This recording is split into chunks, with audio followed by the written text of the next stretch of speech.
everyone, good morning. What's today? November 8th. Good morning, everyone. Good morning, buenos dias. Okay, awesome. So I wanted to just open up the floor today, just to see if anyone, I know since the last time we met, right, we've been working on putting together and finalizing our PowerPoint presentation and also collecting additional information and data that Bertha has also provided against anti-hate crimes within our communities, but also I know that we have also been digging ourselves. So first, I don't know if Nora or anyone, if you guys want to give updates in terms of like any advancements on the PowerPoint presentation that we've had. I have a Black and Brown Coalition Forum tomorrow, so I have not contributed anything. I can get back to it on Friday, but I cannot do anything. Okay, no worries. Ruben, I don't know, have you been able to add on any slides or? I didn't add that much, but I could work today and tomorrow, you know, it's like I could start to put like, because I've been putting like other things in another document, so I will merge and, you know, trying to integrate in with the slides. Can I make a suggestion? If nobody has worked on the slides, can we please reschedule this meeting for Friday morning and commit to working on them? Because I have to organize a 1,000 people forum for tomorrow, so I cannot stay on here if we haven't done any work. Got it. I'm okay with that if it will advance our yeah work. Can we take a look at our schedules and see when we're free on Friday? Can I just share though about Friday? So it's a holiday and it's a holiday for you, right? But it's not a holiday for me. Is it a holiday for you, Alex and Ruben? And we can record it, Bertha, if you want. It's a holiday for me too. Okay. Yeah.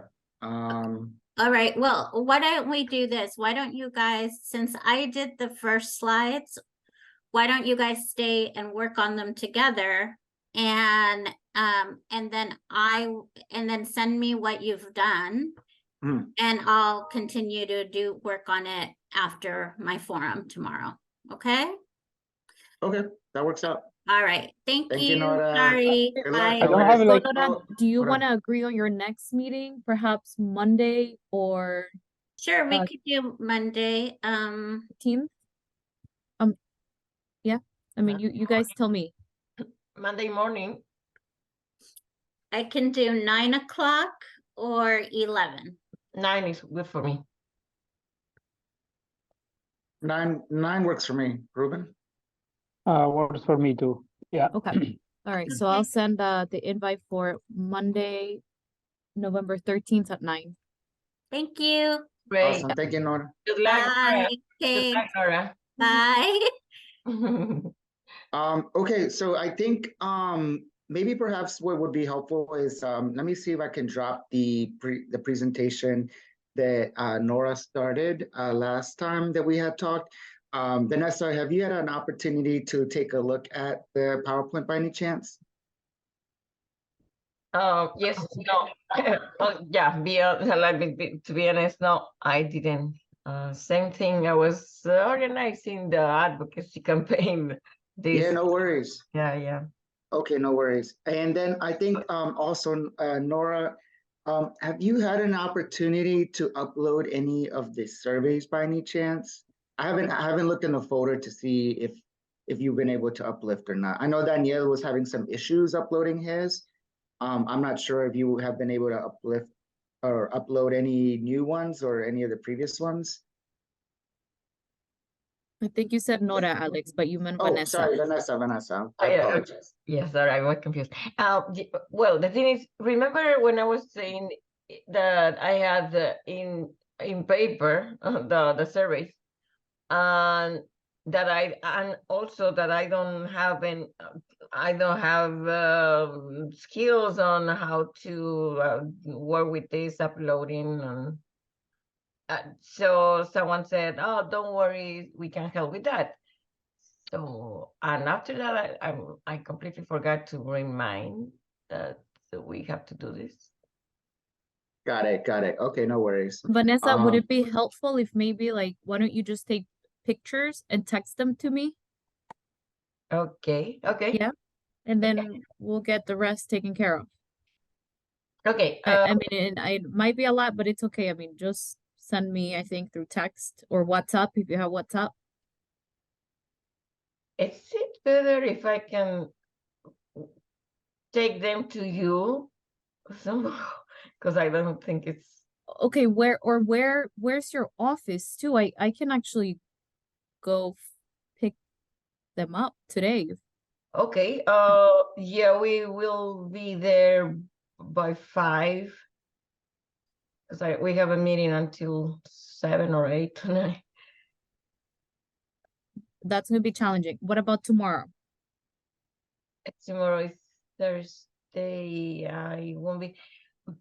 Or we can meet somewhere like. Because the thing is that I don't stay. I'm not in the office most of the time. Like only for the coordination meetings or. Yeah. And the stuff is in your office. Yes, in the office. The survey. Okay. Well, let me know if we can arrange something. I'm happy to, meet you or, go to your house and then take you Great. to your office. Whatever's flexible for you. Great, thank you so much. So I can contact you after this. Yeah. So the only thing is that I commute to Frederick because I live in Frederick. So if we can somehow arrange to do, between now and 5 p.m. Tomorrow I actually work from home, but I mean, I'm willing to come by if necessary. So just let me know. Text me. You have my number. Yes, thank you so much. Yeah. okay, so I just want to go over this real quickly since Vanessa hasn't seen it, and then I wanted to just follow up on some of the action items. Can I share my screen, Bertha? Let me see. Do I have that access or not? I will. And Alex, as we go through the presentation, why don't you just add slides and maybe like, action item, include this here, Yeah. just so that we can keep track that way. Okay, got it. I'm making you co-host. Yes. Awesome. All right. You guys can see, right? Yeah. Perfect. Okay. So we shared this slide last time, right? And I think as always, we're always pretty busy doing some great work in our community, right? But we want to ensure that we get these action items taken care of. So I'm just going to kind of go through the slide really quickly, Vanessa. If you have any questions, please let us know. And then, as Bertha has suggested, we want to add some slides or make sure that we are uplifting certain action items for individuals. So, well, this is like the first page, right? And then the overview, right? Ensuring that people meet the members who are Latinos in Montgomery County, going right into that racial bias / high incidences, defining the challenges, and then ending with the recommendations, which I think is a huge chunk. I actually have the majority of recommendations that I had in previous slides, so I think I could just transfer them over really easily. And so, just kind of like overseeing the members. One of the things that we had asked is if we feel comfortable putting our organizational logos on there, right? Because we all represent and we all represent a vast majority of different demographics within the Latino community / Hispanic community. And collectively, we just have so much that we can offer to communities in Montgomery County. Vanessa, are you okay with the logo? Yes, I'm in favor. Yes. Awesome. Okay, cool. Alex, if you're able to, so Vanessa, it's 1 S. Oh, and it still has 2. And we Thank talked you so about much. this, Vanessa. We just Okay. thank you. And actually, my name is Miss Barter. Okay, perfect. Oh, okay. I'm glad we are checking this. Okay, awesome. Okay, Ruben, your name is correct, right? Ruben, yeah, okay. Yeah, and we'll you're- add an accent, but yeah, it's good. Okay, and you're fine with the title that we have here, community member? Yeah, that's totally fine. Okay, perfect. All right. Ruben, acento en la E. So maybe just like include it now. Yeah. Oh, thank- okay. How do we add the accent again? I normally just Google it. I'll drop it in the chat so you can copy paste. Oh, okay. I think there's a way that we could do it though, right? Anyone know how to- There's like a formula, but I don't know it. Okay. Yeah, normally in the Mac, if you just keep pressing like the E, but I tried the other day, I didn't work, and then I forgot about it. Oh, okay. All right. So In then, mine, in mine is shift 130, but I don't know if it's the same in your computers. got But it. don't worry, Alex, if not, I will change it later. That's not a big deal. Oh, And Ruben is Meana or is Meana? Okay, perfect. We got it. Thank you, Bertha. yeah. Okay. So one of the things that we want to dive into is just defining the terms, right? I know that officially this is called the Latino cohort, but one of the things that we discussed is that what is that the actual term that we want to be using, or is that the term that we want to also be using to like define ourselves, right? And one of the things that we had discussed is that depending on who you talk to and the different generation, right? Some people like to identify themselves as Latino/Latina. Some want to be more of, identified as Latinx, Latin teen, right? And so I think, Vanessa, we wanted to really kind of get your input in this, right? I think that we want to just ensure that we not only educate the entire cohort in the public in terms of like defining the terms, because again, right, one of the things that we are finding is that oftentimes, especially in the census or where we're doing a lot of filling out specific pieces of document that are important, we oftentimes don't identify or associate with any of the boxes that have been put for us, right? And so let me just, just to go through them real quick, right? Latin Americans, right? Any person born or from families that originate in the Western Hemisphere outside of the US or Canada. It does not matter the language of the origin or colonizing country. Hispanic, right? A term coined in the 60s by the Nixon administration.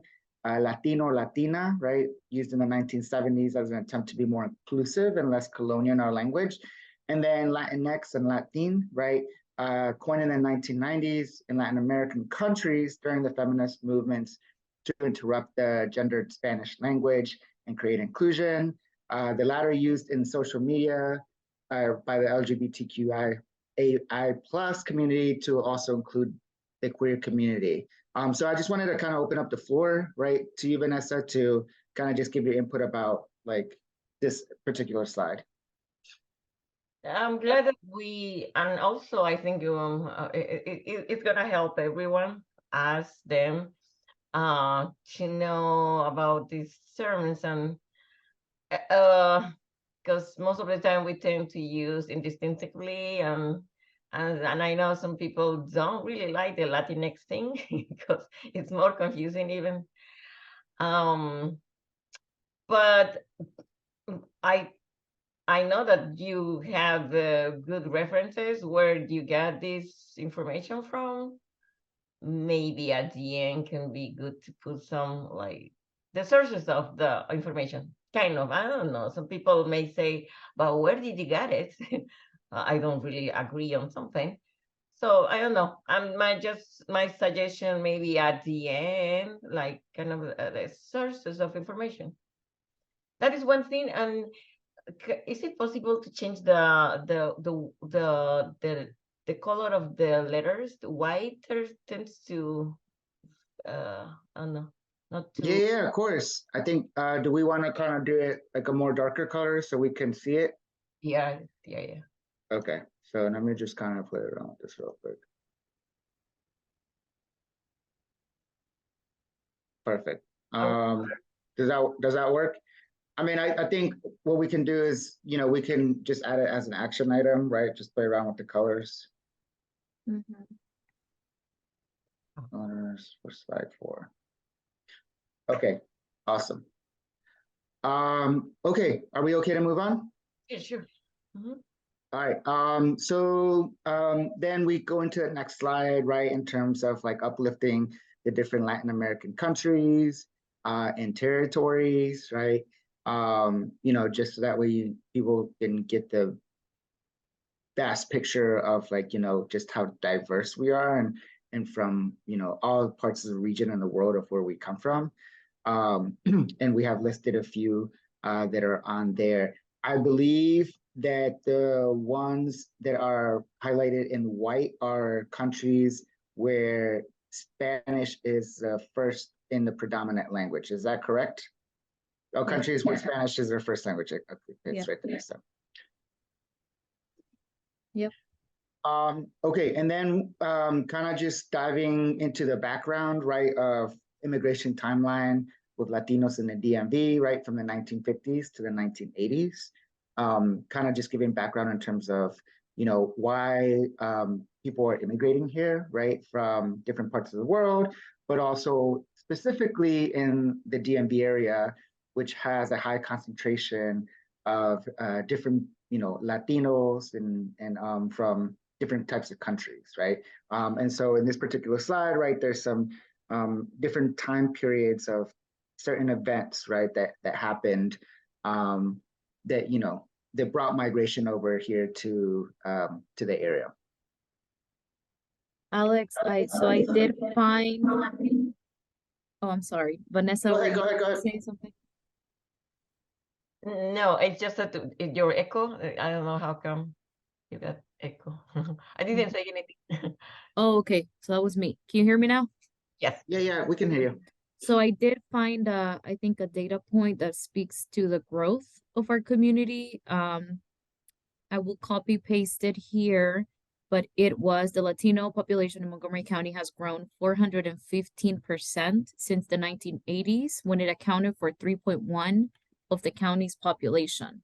I think that just, you know, highlights the tremendous growth and of course the potential of our community. I don't know if the cohort wants to perhaps include that. It was part of the document with several data points that I sent you yesterday. Yeah. Yes, I think that's a great thing. Great talking point to uplift. And I'm curious to see if maybe it's gonna. So let me go over the next two slides because let's see if where it makes sense to plug it in. Yeah. Can I suggest something? Yes. And I would really love to read what is in this slide, but can I suggest to put it in 2 slides because it's too small to read. I cannot read. I have to really have to be very close to the screen. And I think that something that we want is people to really read and focus on what is in here. Is it possible to put it in 2 slides instead of 1? Yeah, most certainly. We can divide that up, right? So we'll create a second slide and then divvy up those two. I think that whoever is responsible for this slide is just going to uplift maybe like 1 or 2 historical events, right? Yeah. And yeah, I think also people will have access to this presentation that they can go back and always look at. Correct, Berta? I think that's what they've done for the other ones, hopefully. Yeah.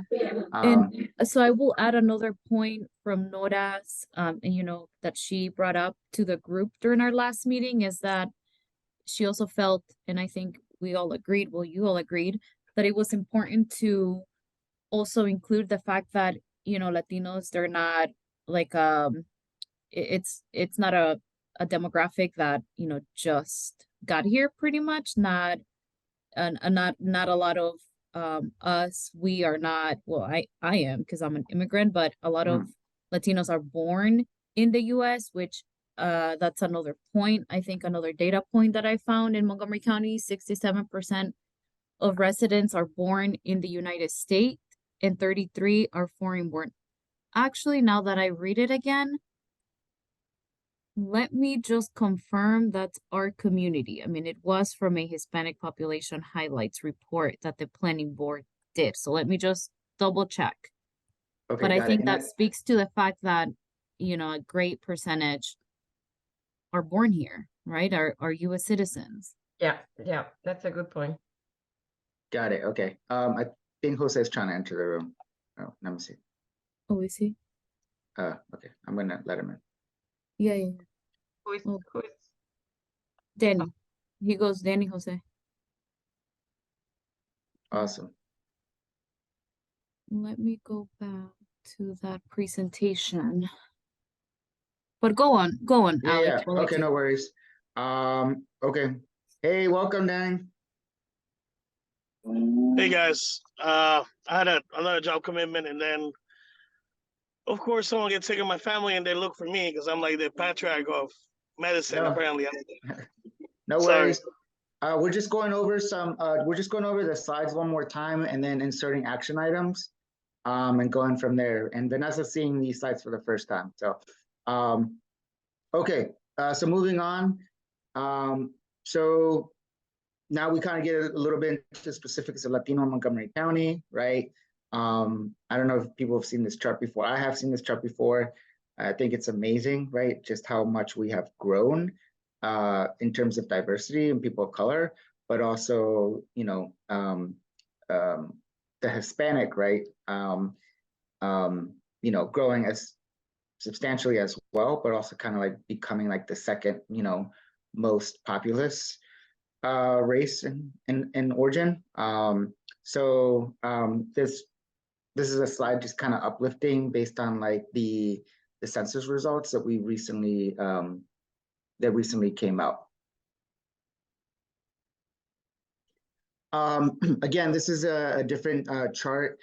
There's two charts here. One is regarding the county demographics by race and ethnicity.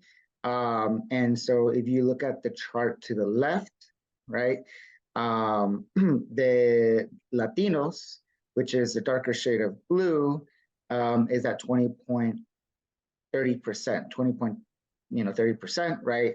Just kind of like putting it into a different perspective, and kind of just so you can see, you know, how big of the chunk it is that we represent in Montgomery County. And then to your right is MCPS demographics by race and ethnicity. So again, the Latino, which is the darker shade, is at 34.6%.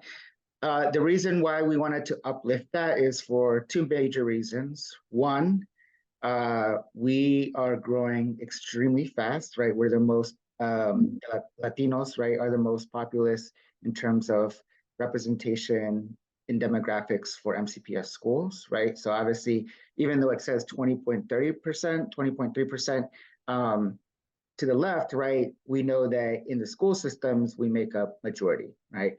But also we want to keep in mind that a lot of the reported anti-hate and anti-bias incidences that have been reported in the last year have unfortunately come from MCPS schools. So we just wanted to ensure that we are uplifting, right, both demographics and a percentage of Latinos that are in both the county, but also in MCPS when we're talking about specifically, you know, anti-hate and anti-bias incidences. And Alex, I will also add that the trend, it's also, you know, going up. So the Latino population is a younger demographic with a greater percentage of children, 31% in the county, compared with the overall number of 23% of children. That's other races, ethnicities. So, you know, the now and the future. Exactly. Vanessa, I see your hand up. Yes, I think, am I right that you said that looking at the MCPS chart, you said the Latinos are 24.4? 34.6%. Oh, okay. Sorry. Because Yeah. I was looking at the references, it's like kind of the same color, but it's not the same color. Yeah. Okay, got it. Maybe we can write in the color. Hey guys, Go ahead, Hey Ruben. guys, sorry to jump in. It's like I need to head out. I just got like a call from work. Would you mind if I like work on the slides, it's like after you are done with the meeting? Sorry course, about yes. this, guys. I'm sorry. No worries, no worries. Of course, we'll have some notes for you, Ruben. Yeah, let's keep in touch, okay? Thank See you you so Monday. much, guys. See you Monday. Thank you, Ruben. So now, Alex, you don't have a quorum. Oh, okay. No, we do. We have 3. We have Vanessa, Alex and Danielle, and myself. Oh, okay, sorry, I didn't, Yeah, I no worries. missed Danny. Okay, go on. No Yes, worries, no you worries. do. Okay. Alex, do you think it would be good to change the color? Yeah, I've noted it right here. So Oh, thank you. yeah, Yeah, like a bright yellow or something like you really to show we of are. course. Yeah. Okay. So here we inserted the ADL's pyramid of hate, right? And we want to put this into context, right? So insert something along the lines of like, well, while the definition of a hate crime is, X, Y, and Z, the precursor for hate starts with attitudes and acts of bias, right? This is something that Nora had shared with us, right? In terms of like the pyramid, right? Where it starts off with like biased attitudes, right? Then follows up with like acts of bias, and it kind of like escalates up the pyramid. So Can I ask you what ADL stands for? that's a good question. I forget what it stands for. That's the Anti-Defamation League. We should. Okay. It could be good It's an to. organization. Oh, okay. It would. Sorry. Can we good to put it in the slide? That's good feedback. Thank you. But Sure. Okay. I think this is one of the slides that maybe Nora really wanted to own or take ownership of, right? Because she can really explain it the best. But yeah, but basically, like, I think it also ties in with like what we were talking about in prior meetings, which was expanding that definition, right? Because for a lot of us in our communities, right, like we may not be subject. Well, we don't know, right? Because obviously there's questions about reporting, right? But a lot of the things that we experience usually happen, at the bottom of the pyramid, right? With like, the acts of bias and biased attitudes, right? And so, I think that this is why we're uplifting this pyramid, right? Because a lot of times people just, talk about like the bias motivated violence and the discrimination, but oftentimes, the definition may not also include those bottom tiers of the pyramid. Yeah. One suggestion is, since it seems very interesting, this pyramid, but same thing, the letter is so small. So I would put the letters that are in the left hand side, smaller, giving space to the pyramid. Yeah. Okay. I like presentation mode, Alex, and see if that's a little better. Let me move some of this stuff then.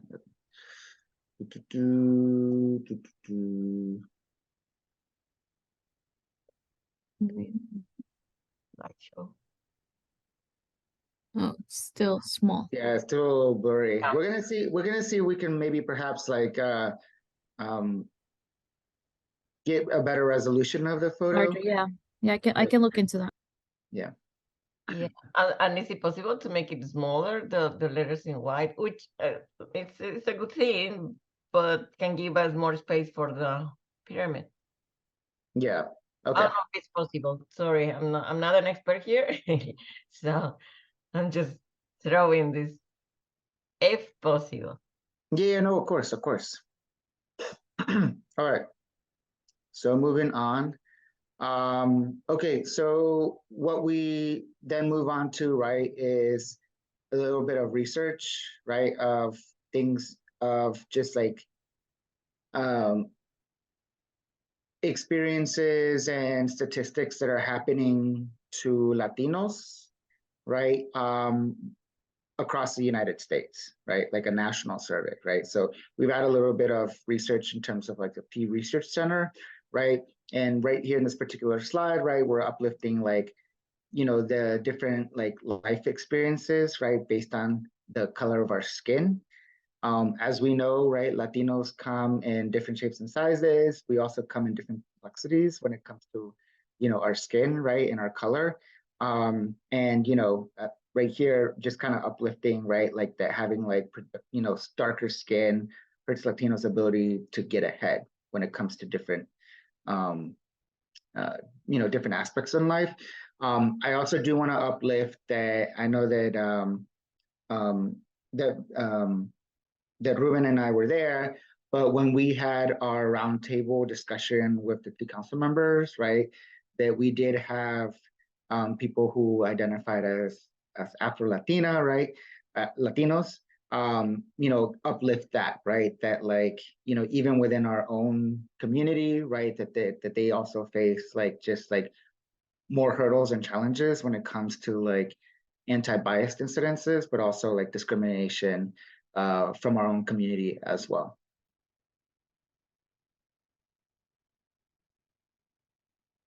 So we go right into more research, right? And, you know, uplifting just a little bit more statistics, right? To your left is a survey that was conducted in terms of, you know, Hispanics with darker skin more likely to experience discrimination incidents than those with lighter skin, right? So questions were asked, right? Experience at least one discrimination incident, right? And you can, you know, kind of just see the chart for yourself, right? Like things like criticized for speaking in Spanish, right?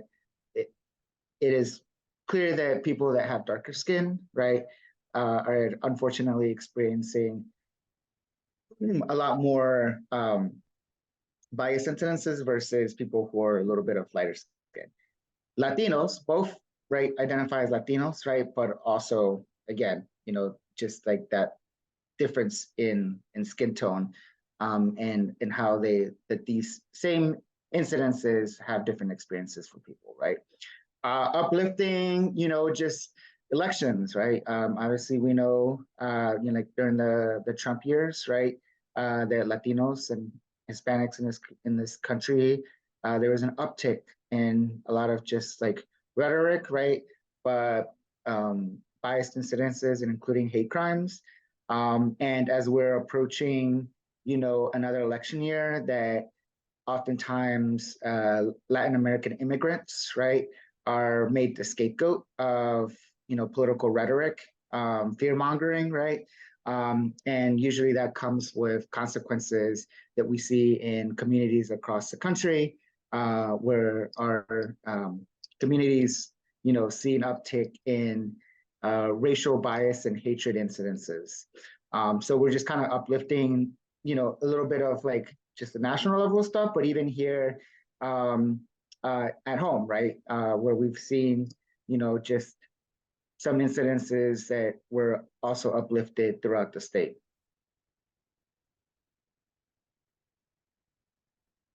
Okay, so before I move on, any questions about these two particular slides? And I think Berta has also shared with us a little bit more research that has most recently come out regarding, again, just like an uptick in racial bias and hatred incidences with Latinos across the country. So I think that if you haven't had a chance to read it, first and foremost, read it, but also I think that there may be opportunity to continue adding to an additional slide, right, or adding to these particular slides when it comes to the most recent data that has come out. Something that we all know that is very critical, I would say right now, is the, and you mentioned it, the hate crime, the hate incidents, yeah, the hate crimes at schools. So do we have statistics? I don't know, updated statistics about? Nothing updated. They also don't have it disaggregated by race and ethnicity. Mm. Because I did ask this question. It came up earlier during your meetings. I think it's good to certainly bring it up. Alex, I do think that for you guys to consider is to include additional slides on the community engagement piece that you have done. Of course, what Vanessa, surveys results as well as Danny's, which you already have in, as part of the presentation that you gave during the roundtable, but also include the roundtable engagement as well.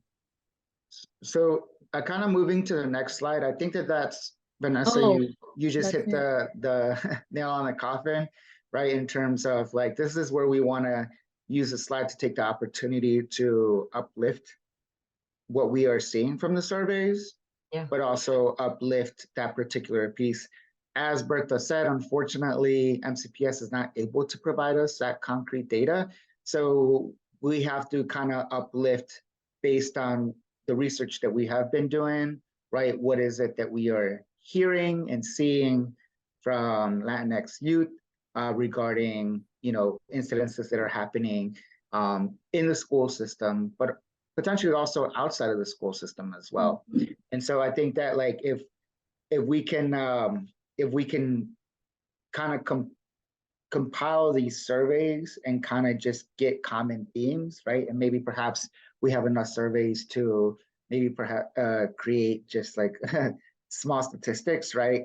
I think that would be great and essential. So maybe perhaps, I don't know if Danny and Vanessa, if this is a slide that you guys can own and work on, since you guys have collected the most surveys.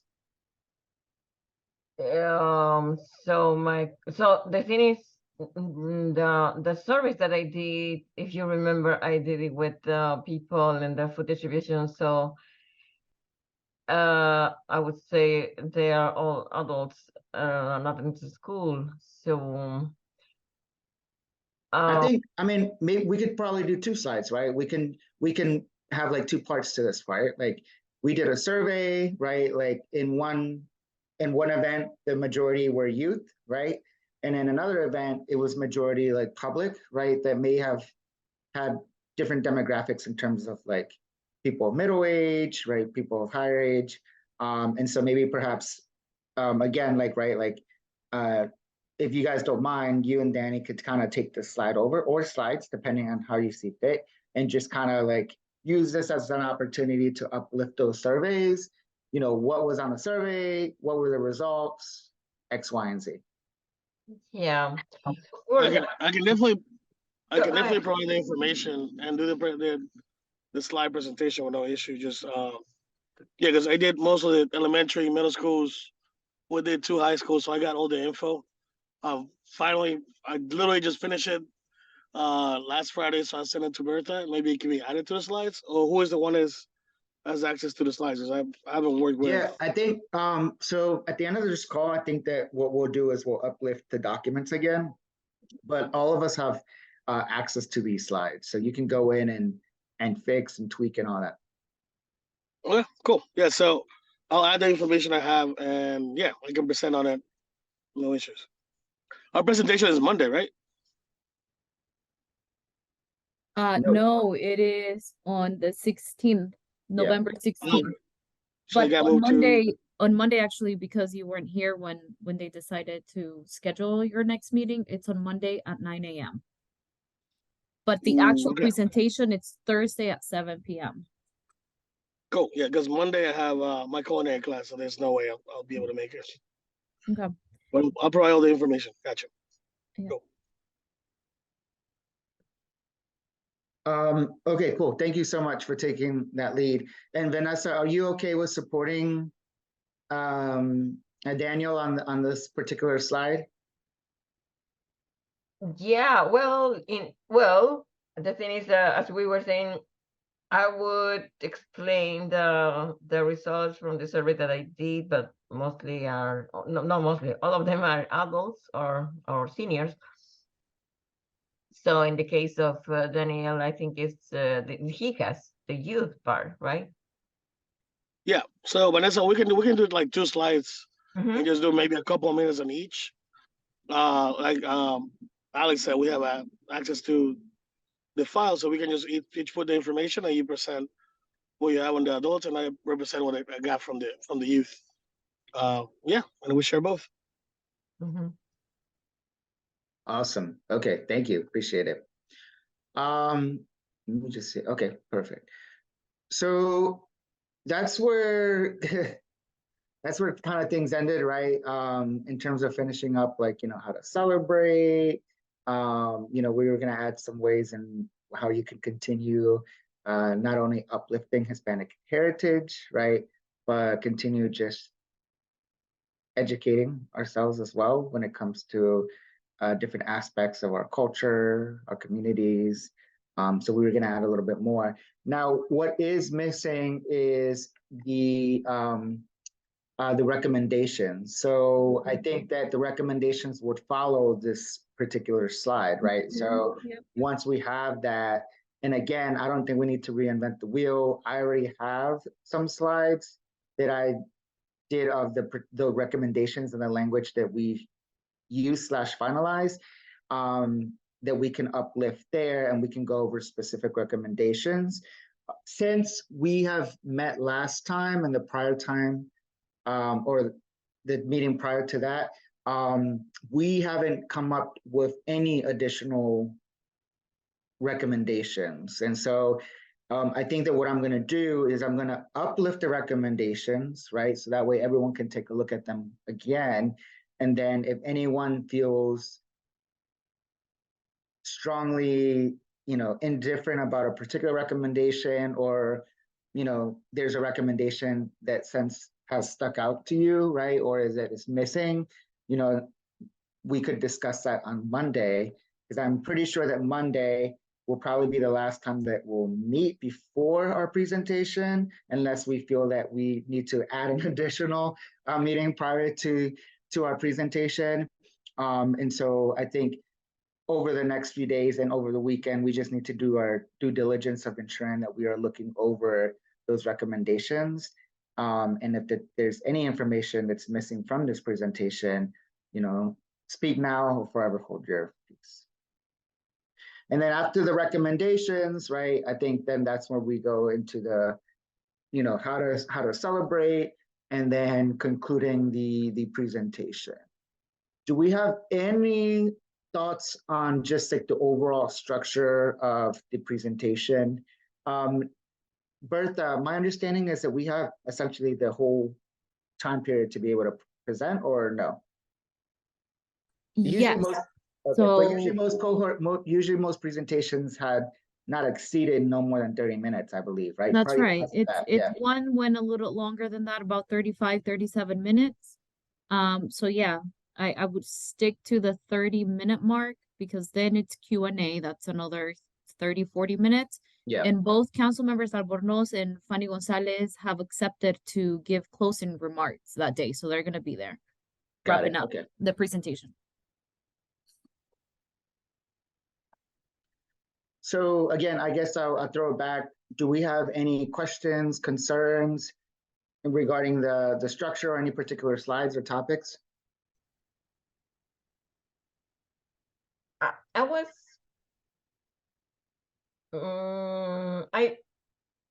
I always feel that there's something missing when remember the slides where we are highlighting the part of how quick we are growing and how much the percentage of Latinos are here and there, like this, like yeah, both of them. Let's say the charts. Oh, okay. Actually, hold on. I don't know how I missed this part.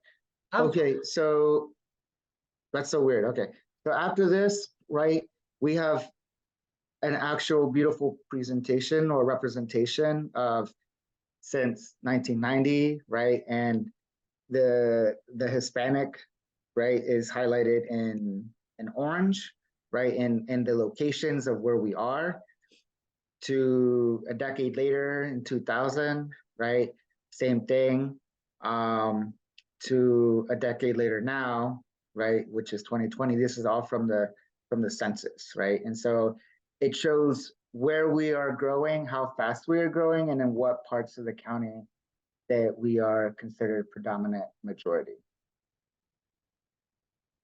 Mm-hmm. And then, you know, so that was that one, right?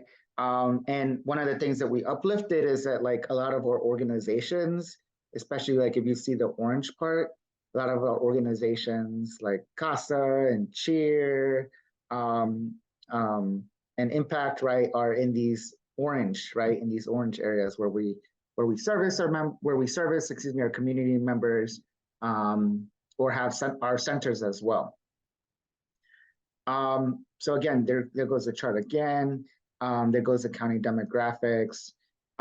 Is there something in particular? So I guess going back, is there something in particular that you think that was missing or that we need to add, Vanessa? Yeah. So yeah, let's say one of the charts. If you put one of the charts and imagine that we're talking about how we've been growing, like what is the main message that we are sending? Like we are a lot and that's all. We are many now and that's all. Like what is something that we wanna highlight here and saying, you see, we are this big, or MCPS like has these many. So what?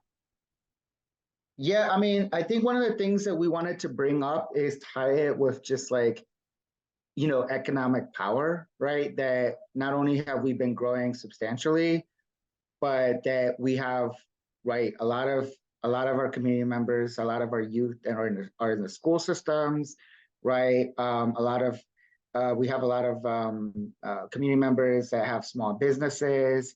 Essentially, that we're powerful community, right? That unfortunately, as we continue growing, right, is oftentimes either forgotten, right, or that the infrastructure that is currently set up in Montgomery County perhaps is not able to support.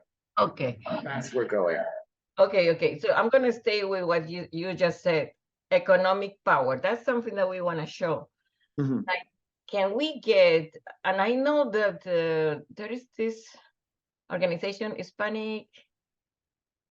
It's something Hispanic that they have so amazing. And I didn't see is infographics that they had. So we don't have to maybe create it because they have amazing infographics where they show like economic power, like how many lately, how many small businesses the Latinos have.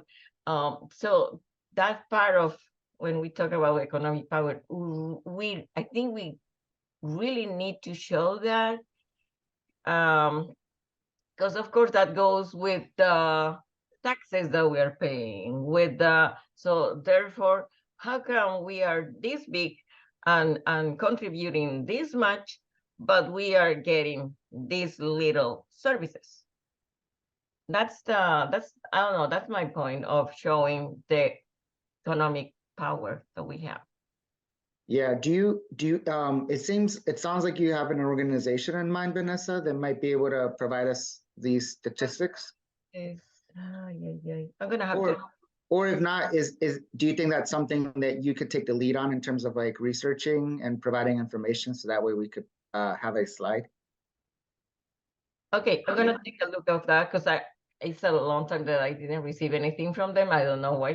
Maybe I mistakenly, wrongly, I don't know, unsubscribe or something, but I'm not receiving lately anything. I'm gonna have to look for that, but it's a Hispanic organization. Yeah, I'm gonna do a research. Mm-hmm. Take a look at the document I sent yesterday. So I included a lot of those data points there already. Of course, there are a lot national statistics and a couple of state ones as well, but then I did also include the number of small businesses in the county that are Latino, Hispanic owned. I would just say that, you know, we just need to package those to make them catchy and attractive to include on the PowerPoint. But yes, that's actually also the point that Nora was making last time, that we needed to include, you know, our purchasing power, economic power as well, to highlight our contributions. And I mean, it's pretty amazing. I don't know if it's the same one, Vanessa. It's the Latino Donor Collaborative. No? Yeah. It's like if something US like Latinos were a country, they would be the fifth largest economy in the world, only ranking behind the US, China, Germany, and Japan. GDP for Latinos is 3.2 trillion. Latino purchasing power, it's 3.4 trillion. I mean, these numbers are insane. I know. But okay, so since we have this constraint with the time, like whatever everyone can find, I'll do my research, and if I see something that is impactful, so I can share it, or whoever, like the sooner the better, because I know that whoever is in charge of putting this together, you're also busy, so we need to do this as fast as we can. But we have to show that since this topic, and you know how this is tied to the fact that of the taxes that we pay. Got it. Okay. So sorry, I don't mean to cut you off, but we just lost Jose. I think he put in the chat that he had to roll as well. Okay. So we officially don't have quorum. But I think but I think again, Vanessa, if we all have access to the site, so if you want to just you know, we'll give you as much information as possible, and if you want to help create that slide, that would be amazing. Okay, or I'm gonna share with whoever is who's in charge of Berta? Is in charge of It's actually the it's all of us. It's all of us. Yeah, all. exactly. So I mean, I know that Nora helped put together the majority in the framework, but yeah, all of us are in charge of putting this all together. So okay, it's just that I'm afraid that I'm gonna mess up something, so I don't want to mess up anything. Because but so I can share whatever I find, and then the other thing is I'll contact you, Berta, so we can agree on a place and time to meet. So I can only do today, and I know that you had mentioned you'll be working on that slide, and you might need the surveys to work on that one slide with Danny. So how do you want to do this? We can take this offline. Okay. Yeah, can I call you later? Yeah, that's fine. Okay. cool. Awesome. Well, we appreciate it. Thank you guys. Thank you, Alex. Bye-bye. All right. Bye, Vanessa. Bye-bye.